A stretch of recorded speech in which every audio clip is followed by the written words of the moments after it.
Welcome to another episode of the Well Women podcast. I am Dr. Laura, founder of the Period Passport online program and Her Time of the Month membership. And I'm Ashley LeClaire, mental health coach and owner of ALC Wellness. Hey, Ashley. Hey, It's been a been a while. while. Yeah. We have not done an episode together in quite some time, so we thought we'd jump on and get back to the basics a bit with the two of us. Uh, Ashley, what's new in ALC? I feel like so much is new. Like we keep trying to record, but then we get on video chat together and we are just like sidetracked by all the amazing things that we have going on, which is Yeah. really exciting. Yeah. I think one of the biggest pieces that has been new for me and been really, really cool is actually this sweater initiative that I've done. So I'm actually just going to show ya. So I designed these sorry, for those of you who are just listening, you can't see this, but I designed these really comfy oversized sweaters, and it says youth matter, but how they're developed is it's actually supposed to be you matter and youth matter. Check it out on my Instagram so you can see the logo. It makes more sense that way. But what I did was I designed these so that I could raise money for young people whose family cannot afford support. So I was running into situations where I was working with teens and their families, for whatever reason, obviously with COVID being very challenging, they were having a hard time paying for my sessions. And I never want people to not be able to access support. So I decided, okay, we got to get creative here. So I put out a call for people and said, listen, I need some help. I wanted to give something tangible because I think that's a big thing. I didn't just want to ask for money. I wanted to give something tangible so people could actually, feel engaged with this project. And I have raised almost $2,000 so far. Oh my God. Yeah, did you not know that? Yeah, really good. Last time we Um, did, it was like 700, I think. yeah, so really good. So I had some people who donated like large lump sums, which was really nice.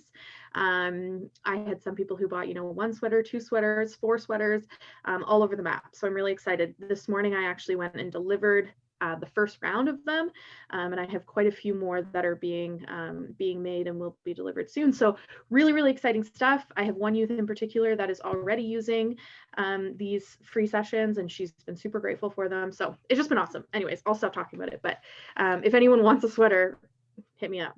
Yeah. Talk a little bit about how they can get the sweaters, how much the sweaters are, how much of it's. Sure, yeah. So they're $40. 100% of the profits go to youth sessions. So what that means is I'm keeping that money in a pot when young people come and there's any sort of financial issue. We use that to cover their full cost. To get a sweater, you can just go to my Instagram, alc.wellness, and you'll be able to see everything on there. It's super easy and laid out for you. Otherwise, you can just shoot me a message, and I'm happy to work that out with you. I love that. I think it's a great initiative. I'm so proud of you that you've raised so much money. Like, I think, honestly, I didn't even know this was a thing. I think I was on Instagram and I saw it and I was like, wait, Because I didn't tell you, because this is what I do. I have really great ideas, but they happen so fast. So I'm like, I have an idea and I'm like, do it now. And then I'm just like, bam, bam, bam, bam, bam. And I get it out. And then people in my life, like my parents and you, like I talk to you like all day, every day. And they're like, when did you do this? And I was like, oh, I just had a really good idea and went really hard for a few hours. You know what? That's literally like me too, depending on what it is. But usually, like people in my life know I'm doing it. Yeah, I No, I just think buckle down and don't talk to anyone for a few hours and just shoot it out. and Hope it's honestly, I would rather this type of thing be something that you just do on a whim. I think that's great. You do productive helping projects on a whim. So I think thank that's you. amazing. So I wanted to really shed light on that because I think that's a really, really great initiative that you have going on. I'm super excited about it. Thank you. What's new with you? Oh, Her Time of the Month has changed a little bit in format. I took all of the wonderful members right now, I took their feedback. And for those who don't know, I built the functionality of the membership site myself. And I am not a tech wizard, but like I did my best. But it just wasn't, there was a few things I just needed to be ironed out. And I knew they weren't great. And if you pair it like not being great plus somebody not being super techy, you're in for a big disaster. And so I took some feedback and I was like, you know what? I need to like level this up. I need to move it. So I moved my Her Time of the Month membership to a different site, different platform altogether. And it is so much nicer. Things are moving so nice. Looking at the actual course content is a lot nicer and just easier. I've added more value to that. But something I'm super excited to start to offer is doing Her Time community sessions. So Mm. just being able to sit at the end of the month, I'm planning to do Sundays at like 6 at the end of the month and talk about a topic and just go through that and really not do the typical like teacher student type of situation where I'm lecturing or teaching on a topic, which is what I do a lot of, but just sitting down and having an agenda, but sitting down and letting women share and fostering that community, I think is important. You and I have talked about these types of things a lot lately, and I just wanted to do this and didn't really know how best to execute it. So this is what we're doing. They're not going to be recorded. A lot of the other content we're doing for the program for the membership is recorded so that you can watch it. But this is going to be very like confidential. Whoever's there is part of that space, and whoever's not can jump on the next time. I love that. I'm so looking forward to selfishly participating myself as well. I recently ran through the period passport program of yours, and it took me a little bit to get there because, you know, there's been so much on my plate too, but it was incredible. Like, I learned so much. I think the value there is just insane. And I can't wait to see how Her Time of the Month plays out too, because I know there's just, you have so much knowledge, and you make it so easy to understand. Like, you really, I don't want to say dumb it down because that sounds horrible, but you make it very very simple for people who don't, you know, don't have 100 years of school under their belt like you do. Well, I appreciate that because my number one career was always teacher. So Well, now you get to do that and be a naturopath. yeah, so I love sharing information. I love being knowledgeable. I love making women knowledgeable because I know for me, when someone tells me to do something, I'm like, okay. But if they tell me why, now I'm in. Right. It's to Because empower them, yeah, right? if I know why, then I'm like, oh, so this is Mm-hmm. what I'm impacting. This is how I'm moving the needle. Like my dentist, if they tell me to use, like, I'm just using that because I just went to the dentist. I'm not like, if they tell me to use a soft toothbrush, I'm like, we'll see. If they tell me to use an electric toothbrush, I'm like, I don't know, maybe. But if they tell me why, how it's going to prevent or impact my teeth, or how it's going to, like, I have genetically predisposed gum recession and it's awful. So for me, I have to be super, super careful with hard toothbrushes and like really brushing up. And there's really nothing I can do about it. Braces and grinding my teeth has like made things really bad. But there's things that I can do to prevent it. And if I know those things are going to prevent that, then I'm like, I'm in. So I think that's kind of the mentality that I take. But anyways, enough about us. Let's get in. What do we have today? What are we talking about? So I'm looking forward to this one because it's a me day. I get to chat. So we are going to talk all about self-talk and rewiring our brain. Mm. So I'm very much a brain nerd. For those of you who don't know, I always I would love to be a neurologist. Like, Mm.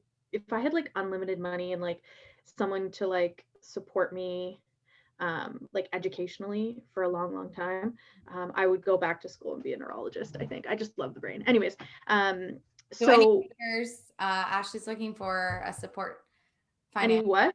I said, so any takers, Ashley's looking for a support financially. So you can go No, back. I didn't mean financially. I meant education. Like, I need like a tutor. Tutor is what I meant. If Oh, I would well, that's financially different. probably. That's like different than what I thought.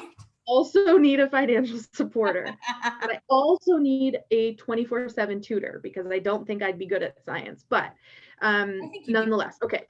So back on here. But yeah, if anyone wants to support me financially, I'm okay. That's also okay. Totally on the table. Yeah. Okay, I'm distracted here. So self-talk and rewiring our brains. So this is something that I talk about with my clients all the time. I talk about it actually with people in my life as well that aren't clients, but that are, family, friends, whatever. What's really cool about the brain, it's super complex. as I think we all can kind of understand. And we really don't know that much about it. Like, we're still learning about it so much. But what we know is that it can grow and it can develop over time. So at first, science thought that by like 30, our brains were developed. Mm-hmm. I can guarantee you, based on the men that I've dated, not developed by 30. They're not. They need more time. They need more time. But all jokes aside, we know now that they grow and they develop throughout our entire lifetime. They don't stop growing at a certain age. And what's really cool about that fact is that we have the power in ourselves to make some really cool positive changes. Specifically in my work, a lot of those changes come around self-talk, how we feel about ourselves, how we feel about the world, and how we engage with the world. Obviously, the ability to rewire our brain and to grow and develop different parts of our brain can be helpful in so many different areas. Like if there's brain injury or any sort of trauma within the body, those types of things can be very helpful, but that's not where I focus. So what's really interesting is that the brain, just by changing our thoughts, okay, so our thoughts are so powerful in a sense that when we change our thoughts, we're actually able to take control of our heart rate, our blood pressure, and it also impacts our immune system. So it's not just how we're thinking about things, it's how our body is physically reacting. Like, it's crazy to me. And it's so impactful, and it's such a big thing. So one of the things that usually is something that comes up really early with my clients is self-talk. So self-talk is literally how we talk to ourselves in our head, pretty much, right?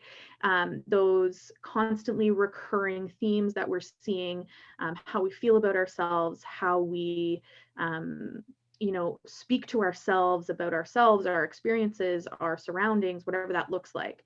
So for example, someone with a positive, self-talk, that internal dialogue is going to be very healthy. It's going to be, telling yourself that you're strong, you're capable, you're able to do things that you want to do, you're a good partner, you're a good friend, those types of things. Someone with negative self-talk is going to have more of that, I'm not good enough, I'm not capable, I can't accomplish this, those types of things. Does that make sense so far, Laura? Yeah, and I think a lot of this I'm thinking about myself, but I'm thinking a little bit about imposter syndrome. Like, that's where a lot of that comes in. We doubt ourselves, and I think it's a lot of there's been a lot of mindset shifts that I've had to do. But my self-talk is not perfect, and there are days when it is bad. And I think that probably speak for everyone who's resonating with this, who says it's very hard to change. Very hard. It's challenging because we've been brought up to think that we need to be a certain way, to look a certain way, to act a certain way. We've been told what success looks like, what success should feel like. And you're totally right, this imposter syndrome. So for people who don't know what imposter syndrome is, I don't have the definition in front of me, but ultimately it's when you don't feel like you're worthy of something. It feels like you're an imposter in a situation. So I'll give you an example. It happens to me quite often, where we don't feel like we're worthy, like we have done enough, whether it be schooling or work, or have enough experience to fit into that space. So when I get it a lot when I'm working and pitching to big corporations and businesses that I do some work with, like sitting in a space with these massive companies and these really, really successful people, usually old white men. I have that feeling where I don't belong here. And this is who am I to do X, or who am I to teach who am I to think that I'm capable of this, and it's just that constant messaging. And it can happen too, not only in the business world, but as parents, I imagine, right? That feeling of not only that negative self-talk around your ability as a parent, but again, who am I to think that I can raise a successful young person, all of these kind of things that come up. So we could go through this for hours about all the patterns in our thoughts that we see. I think the biggest thing is, one, that we all do it. We all have these cycles of thoughts and these patterns and these themes that come up that are quite often negative. But what's really cool about the brain is that we can actually make some really good changes. So something that I talk to almost all of my clients about is how we rewire it. So it's not easy, it's challenging, but it's simple. So there's kind of a difference here, and you'll see why. So it's a simple technique, but it's not necessarily easy. So how I explain kind of the rewiring of the brain is that if you think of driving to work, so it's a little bit different now because we work from home, but let's think about driving to the dentist. Let's do something a little bit better that you go to often. So let's say you're driving to the grocery store. Okay, we still go to the grocery store. Yeah. You are driving that route quite often, not thinking about it. You know where the turns are, you know where the stoplights are, you just drive, right? And then we get there, and a lot of the times we're like, how did we even get here? Like, I didn't even really pay attention, right? You just go down the same route at the same time every single day. Yeah. Well, not every day, but if you were going to work, that's what that's what I usually say. Yeah. Every single day down that road, getting to where you need to be. It is just like our thought processes. When we go down the same route consistently, we do it subconsciously. We don't think about it. It just happens, and it happens quickly. And then we get to the end point and we're like, shit, we're here again. Yeah. How did I get here? Right. How do we get here? Yeah. But what we can do is, just like taking a different route to the grocery store, you can help your brain take a different route. So to get to the grocery store now, you may have to turn left instead of turning right. You may have to, take a different turn, go a different route, a different speed. But what you're doing is you're being extremely mindful on your drive so that you can get there. So as you're mindful, you are paying attention to each little piece, each little new stop sign, each piece of traffic that comes your way, and then you get there and you're like, okay, I'm here. That's exactly what we need to do when we're rewiring our brain. We need to be super mindful. We need to take it a different direction. And the more that we do that, the more it's going to happen without even thinking about it. Because if we take that route to the grocery store consistently, it's going to become like we're not even thinking about it again, right? Is that making sense? Yeah, and I think some of the things I'm relating to this are like forming good positive habits. So things like drinking water and moving your body becomes second nature, becomes like an activity that you do automatically. But I think when we're not being mindful, and like, it's scary when I get somewhere and I'm like, wait, how did I get here? Right? Like it's dangerous. And driving is just one thing. I feel like we're on autopilot. A lot of the times I find myself on autopilot when I'm too busy answering my emails and my son is like trying to play, or I'm doing 5 things at once, or I have 52 windows open. I think lately I've done something that I've been trying to be more mindful in just the tasks I'm doing when it comes to work even. Have you ever heard of the Pomodoro method? No. So the Pomodoro method is basically, I don't know who made it up, but it's basically doing things in 25-minute increments of time and doing nothing else. I am the person that puts up like 25 windows, and I'm like back and forth, and my email's always up. And for those of you listening, like, I am only answering my emails specific times of the week because it's too much to like dive into these rabbit holes, and I'm not being mindful and present in the specific task I'm doing. So I give myself a Pomodoro, a 25-minute. I learned this in a business class that I'm taking. And I set my alarm.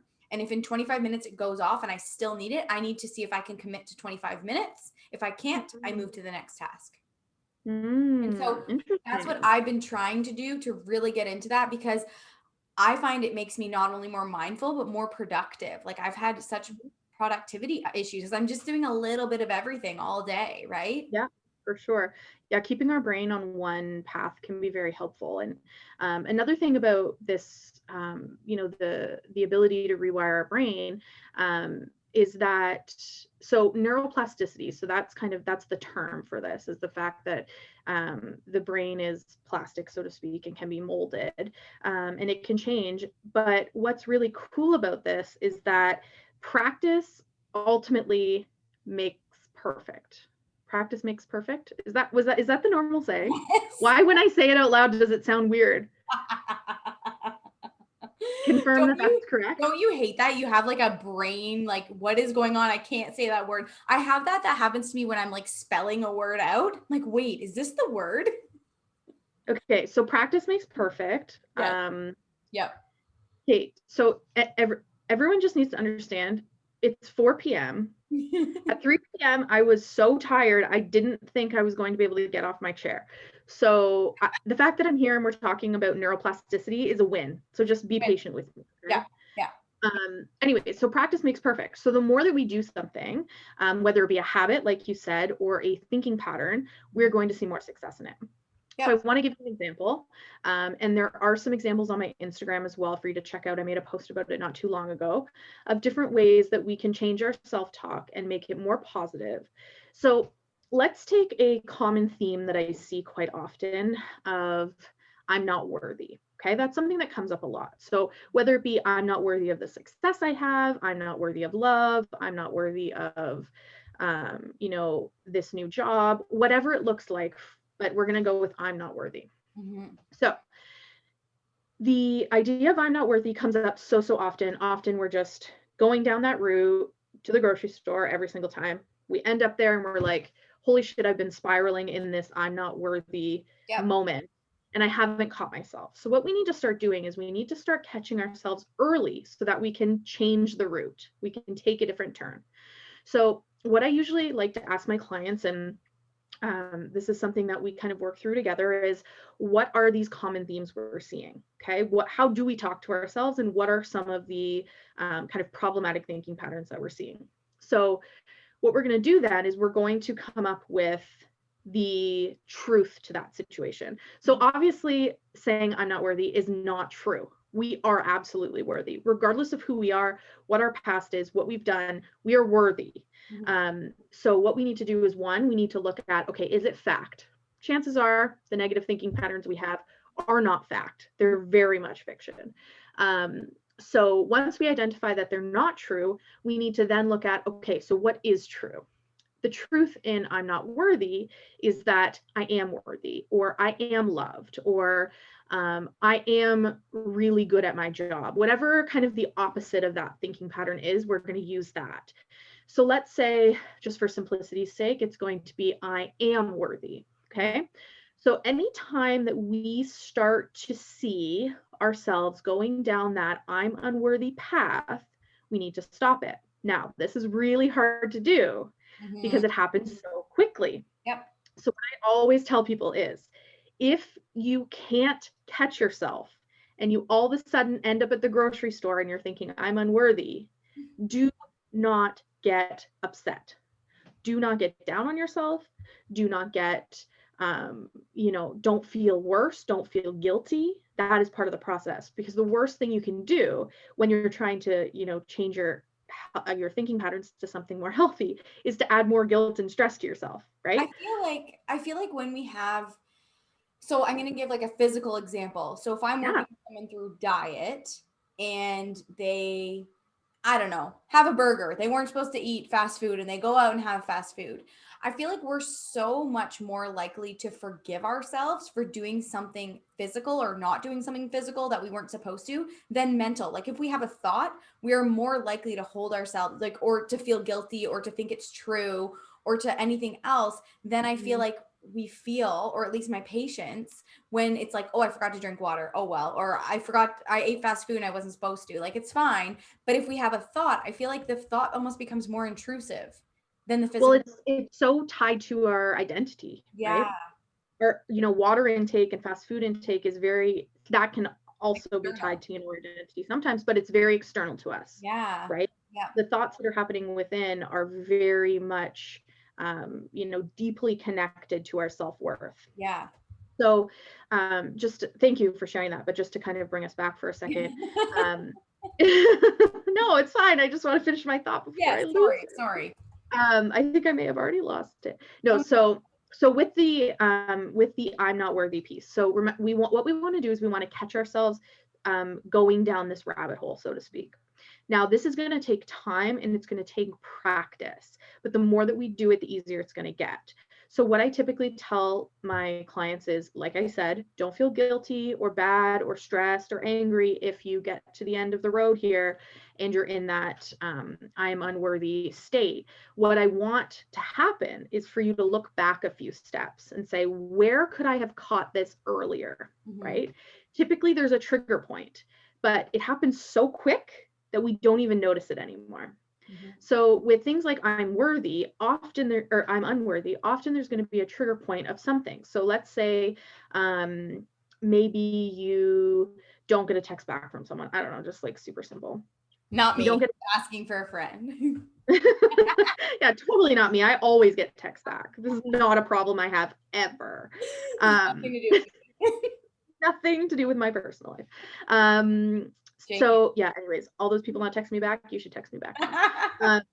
Like, okay, so same though. It's not just like a relationship problem. Like, hi friends. So let's say someone doesn't text you back. You don't realize that that's triggering your I'm unworthy kind of trigger, but it is. And then, 20 seconds, it's happened so quick, not even 20 seconds, you are in that I'm unworthy because this and that and this and that, and you're compounding all of these little things that have happened into one big thing and you feel like shit. So what you need to do is you need to pull yourself back and say, okay, when this happened, I felt unworthy. Okay. And the more that we can stop and identify where these things are happening, the easier it will be for us to change our route. So next time someone doesn't text you back, you're going to then think, instead of quickly going to I'm not worthy, it's going to be quickly to they must be busy, or I don't want to talk to them anyways, or they'll get back to me when they can't. Whatever those little things are that are truth, we need to get ourselves back to the truth. And I think we need to catch it so quick. It's really challenging to do that. What I was going to say is I think that, and I don't know if this is like a whole other thing, but thinking about these automatic thoughts and these automatic reactions, I think of when a patient or maybe a client for you or whatever else reacts in a certain way or says a certain thing. I have been working on really dealing with that myself, because oftentimes, like we had a conversation today that we're not going to talk about, but just how the way people react is a reflection of how their internal beliefs and their self-talk. And so if someone sent you a message or an email or said something, you, based on your automatic thoughts, your core beliefs, all of these things, you're going to automatically think that what they said goes to this category of things or means this category of things, but they're saying it from their core beliefs, which are probably different than yours. So I think that really, from a practitioner standpoint, or from a person who works with other people, or even from a relationship perspective, how do we navigate that and our automatic thoughts to let's start with just our thoughts to what someone has said to us. And not, I think it really comes down to our ability to regulate ourselves. And this is actually a really cool thing that you brought up, is this regulation piece. So I'm going to do a little bit of a kind of a push here for something that I'm working on. So self-talk and regulation are something that I talk about a lot with all of my clients pretty much. And what I've actually I've decided and I've realized is that there's about 6 core things that I talk to all of my clients about, ranging from self-care to self-talk to sleep to regulation and co-regulation to developing resiliency and beyond. And what I've done now is I'm in the process of creating a course, a 6-module course that will actually go through all of these things. So all of the kind of really important foundational pieces to mental health and whole body wellness will be covered in this course, and allow people to work through on their own time and at their own pace with still having access to me. So kind of a really cool thing that I'm working on, just to plug it in there. Yeah, no, I'm super excited for that. And I don't know what your core modules are. So I'm excited to get a little Yeah, sneak. I haven't even shared them with you yet. So, anyways, so regulation is one of them. So we'll bring it back to that for a second. So, regulation and co-regulation. So how do we regulate our emotions? And co-regulation is a whole nother thing. So we're not going to get into that. Mhm. But when we are, it could be parents, partners, practitioners working with people.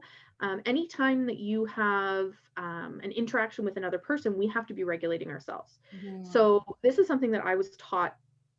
It was drilled into our heads when I was in school about how do we regulate, because in my role I hear a lot of shit. Mhm. I've heard Yeah. a lot of things over my my 8 years in this field, that if I was to show on my face or my body when I'm being told it, it would not be nice, right? Right. Like Yep. I'm not going to get into specifics, but you can only hear such horrific things and not react. Right. But what we're taught is how to regulate our bodies. So first of all, we have to physically regulate.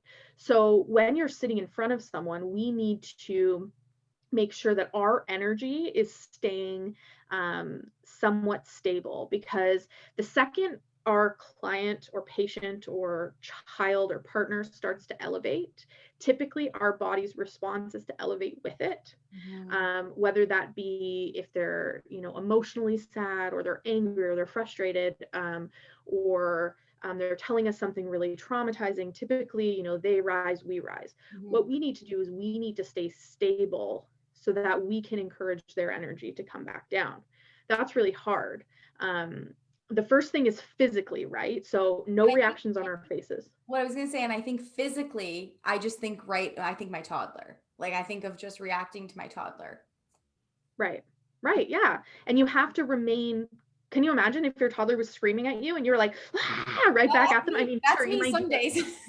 Yeah, and that's fine. But like, I think after you're like, shit, I don't know if that Yeah. really helped anything.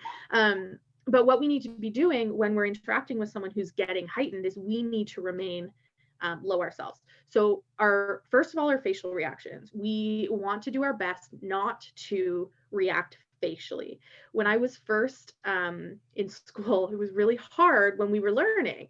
And what I found is I was actually clenching my jaw so bad. And still to this day, when I do in-person support, I do have a hard time sometimes, because I'll clench because it keeps everything in, Mhm. right? It's Mhm. like where all my, like, I want to move my face. I want to, show some sort of reaction in some situations, because it's hard not to. I'm not a friggin' stone cold bitch. Yeah. So I'll hold it in my, Oh, you're not.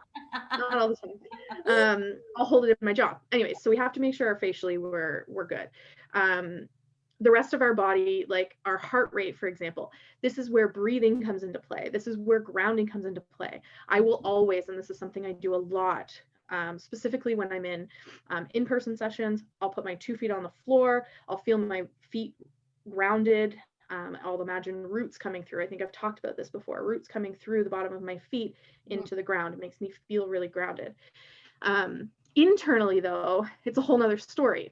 Mhm. First of all, we need to remain present with them, right? We can't instantly be like off in our own Mhm. world dealing with whatever they've just told us, or if they've pissed us off, or if they've triggered something for us. We can't go there right now. This is their time. And I think that's a really important thing. And I mean, anyone listening, if you're a helper of any sort, hopefully you've had some training on this. Mhm. We need to work through our own shit so that we're not being triggered constantly, Yep. right? But it's still going to happen. It's just, we're humans, like we can't turn that off. Mhm. um, but what we need to do is we need to remember this is their time. So we're going to get through this time, we're going to do it effectively, we're going to give them what they deserve. And Mhm. then after, typically there needs to be a debrief.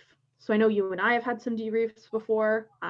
We just, anyone listening, don't worry, like confidentiality is always respected. We also work together, so there's Yeah. Yeah. Yeah. confidentiality built into that. But having that debrief moment where we're like, hey, like that was really hard for me, can I, talking through that, what does that look like? Mhm. um and making sure that you're identifying what did that trigger for me, and how next time can I do better.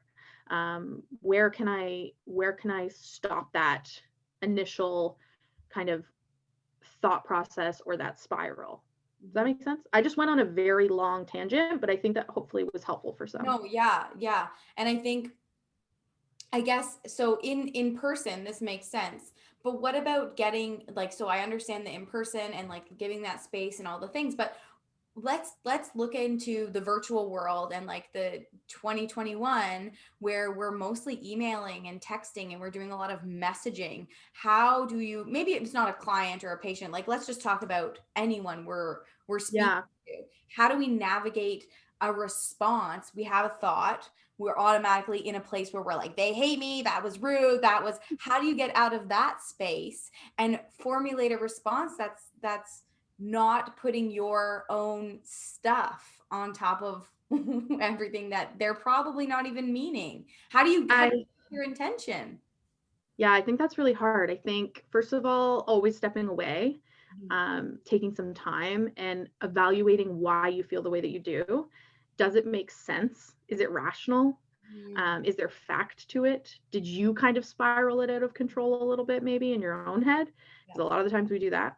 yeah, Um, I know sometimes, like with you and I, we'll bounce things off of each other. So we'll say, "This is what happened. Like, what do you think? Is this fair? Did this, how did this go?" Um, and ultimately taking some time to reflect before you respond. Don't respond in the moment. Are you kidding? mhm, We shouldn't be doing that. And then also remembering that we can't control other people's reactions. We can only control our own. mhm. So how someone receives and perceives how we engage with them, that's on them. As long as you're coming from a good intended place, that's all you can do. And you're going to have to just accept that and deal with it. Mhm. If something is then to come up that is, really needs to be handled and dealt with, I don't know what the secret is. I feel like I'm really good at it, but I don't have a secret Yeah, to it. yeah. I'll always tell Laura, "Hey, Laura, I'll write your email for you if you want." Yeah, like should I just get somebody to no, I'm just kidding. There's not a lot of situation. I just know that it comes up, especially in a practitioner client, even like relationship, husband, wife, friend, and especially because we're communicating so much virtually now. And Yeah. that's why I honestly, you and I do voice notes all the time. I love voice notes, honestly, because it saves you from making a phone call that's going to be 1 second. Like it's like an annoying Yeah. thing to be like, hey, okay, bye. But it's a good way to just show intonation, to show how Yeah. you mean things. I feel like it gets my point across because I hate texting, I hate typing. I'm very to the point. I'm not trying to like exclamation, ha, lol. Like if you know me, I do like the laughing emoji a lot, which I've also heard isn't cool anymore and I'm over it and I don't care. Just I don't even want to talk about it. It's my favorite emoji and yeah. my most used. Yeah, me too. You're It's not taking that from me. I no, have a center part. They yeah. leave me with the emoji. Yeah, you do have the center part. I don't. But yeah, no, I use that emoji and I do audio because I like that. I like my voice to be in it so people can understand how I'm saying something. And Yeah. you can really get a lot from somebody's voice versus that. So I like having that piece, and email doesn't allow you to have that piece. So even on Instagram messages, a lot of times I'll just throw on a voice note because I don't want to word it in a way that they're going to take it a weird way or you know what I mean? So I think that's really For important. sure. The intimate. Yeah, I think it is. And again, it all comes down to this idea of self-talk too, because it's when we get something, when we receive a text, when we don't receive a text, when we have an interaction with someone, it's where is our brain going first, Mhm. right? So it all comes back to that. Is our brain being, offended first? And why is it being offended first? How do we work on that? What is the trigger? Is our brain being shamed? Are we feeling shame? How do we get, like, how did we get there? So what it is it's stopping ourselves and saying, okay, how did I get to that point? And then we go back a few steps, we look at the trigger, and then we say, okay, next time I'm going to try to be more mindful of this trigger. And then it may take 100 times before you actually identify it right off the bat, but at least you're getting there. It's practice. It's practice. It's practice. It's practice. It's taking this different route as many times as you can before it becomes second nature, right? What are some things that we can starting with self-talk just in general? How can we start talking to ourselves so it feels authentic? Because I think a lot of times it doesn't feel authentic when we're trying to change the messaging. I think at the beginning, it's not going to feel authentic. Yeah. Let's be honest. No. I think we are changing years and years and years of things that have been we've truly believed. So I'll Mhm. give you an example. Something that I have worked on for a long time and felt very inauthentic at the beginning was around my body. Mm. So what I would do, I would find that when I got out of the shower, I was moisturizing, I was self tanning, whatever I was doing. It was so easy to go down the route of I hate my body or there's something wrong with my body. I don't like this piece. I don't like that piece, whatever it is, right? Because you're just there and you're looking at Yeah. it. And it seemed to be that mirror that was the problem. The rest of my life, it wasn't really that much of an issue. Right. But when I was in front of the mirror, kind of in a different positions, trying to moisturize and stuff, I was like, ah, You see all the crevices. right. I'm like, I don't like this. But then what I started to do is I literally started to force myself. Force. There was nothing authentic about it. I literally just started saying to myself, like, Belly, I love you. Like, thank you. Like, awesome. And I know this sounds super cheesy and like ridiculous. Um, but the more that I did it, the more it became normal. And now when I look in the mirror, when I'm self tanning, I'm like, yeah, like I definitely, COVID has hit me hard, but it's okay. Like, and it took time and it took really uncomfortable things. And obviously it ebbs and flows. Some days are easier than others, but like now it's a more normal feeling and a more normal experience to say nice things to my body instead of mean things. Yeah, it's like your body is what takes you from place to place. Your body gets up in the morning, your body absorbs your nutrients and all the things. So, Exactly. So anyways, I think hopefully a really kind of cool episode for people. I don't even know how much time we've spent talking about I this, don't but we want to make sure that it's not too long for people. But so one thing to remember is that I do have some self-talk, like rewiring and changing some self-talk patterns on my Instagram. So check that out. The new program that I'm developing is coming really soon. So that'll be really cool. If you want a sweater, get in contact with me. yeah, I hate pushing things. I feel very salesy right now. It doesn't feel authentic to me, but hey, I think these things have a lot of value to you. So I want to make sure that you're getting access to them. I agree. Well, this has been the Well Women podcast. Thank you so much, Ashley. It was very Thank informative. I know I you. learned a lot, and there's a lot of things that I need to start putting into practice, practicing what Yeah. you preach. Same girl. Don't worry. Like, I hope no one thinks that I do this perfectly because I do not. But I try. We Yeah, all just got to try. all we can do. Thank you Yeah. guys. Don't forget to subscribe, rate, and review. It helps us out. Check us out on Instagram and all the places. And we'll see you next time. Bye.